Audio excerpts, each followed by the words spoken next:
5 million people are affected by the conflict. Hundreds of thousands are living in the bushes as IDPs.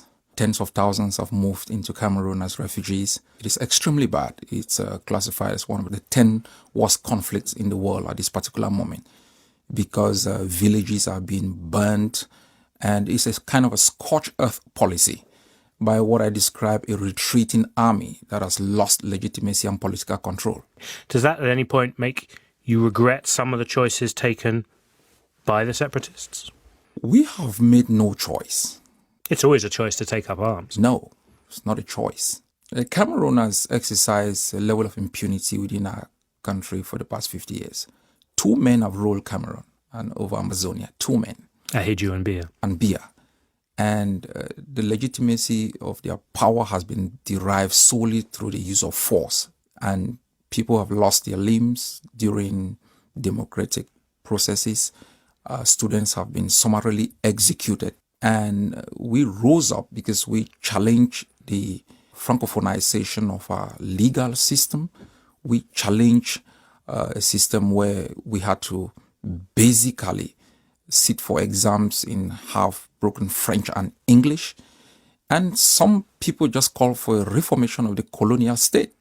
And the regime responded with kidnapping of leaders, transporting them to its own legal jurisdiction, and declared war on our people.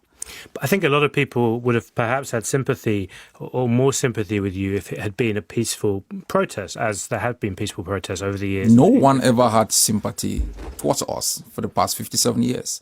I organized protest marches for 15 years across Europe, including Downing Street. Nobody listened. And now that your side has taken up arms, people do listen, you're saying? They are listening to save Cameroon, not to recognize Amazonia.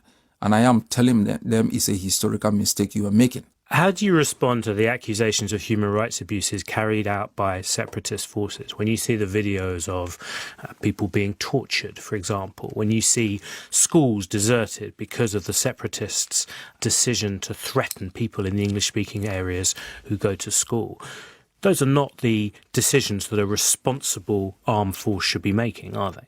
There is a misconception. Cameroon is the occupying power, and it's a signatory to the 1949 Geneva Convention to ensure that it can provide basic education even for IDPs and refugees.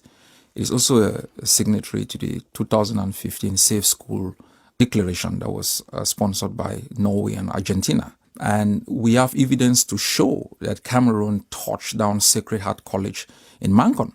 We have evidence to show that students in the only university in Boya were doing peaceful protests and shouting no violence. That same night, the regime forces raided student hostels and the university shut down. Sure, but you talked about a school, university, but there are so many schools closed down because of threats by the Amber Boys. No, because of insecurity. But that's not what people there tell us. They say we are threatened by the separatist forces who say you should not be going to school, your children, while we are in the bush fighting.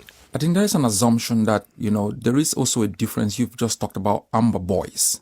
There are organized defense forces that function based on a code of conduct that reflect the spirit of the Geneva Convention.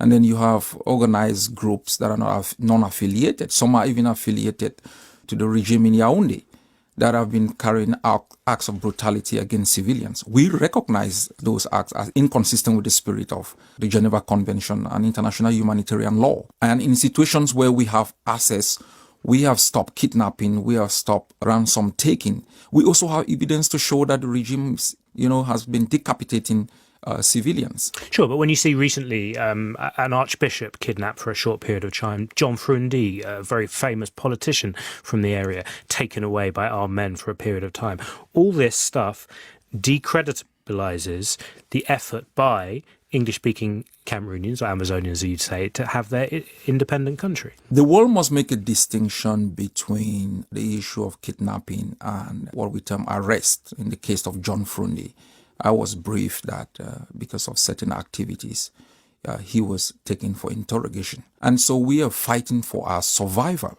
We are fighting for our existence. We do not support enablers who think Amazonia should remain a colony under Cameroon. When you see senior Cameroonian officials saying, look, we can talk about anything, but we can't discuss our country being divided, we can't discuss secession, what's your response to that? That's how it begins in the last phases of most conflict. You talk tough, but the reality on the ground speaks differently. They will have to yield to the inevitable or face the consequences of splintering their own country into pieces, as we are seeing already a part of the western part of Cameroon demanding its own independence. It's an occupying power. It should withdraw from Amazonia, and we will hold them accountable for 58 years of impunity.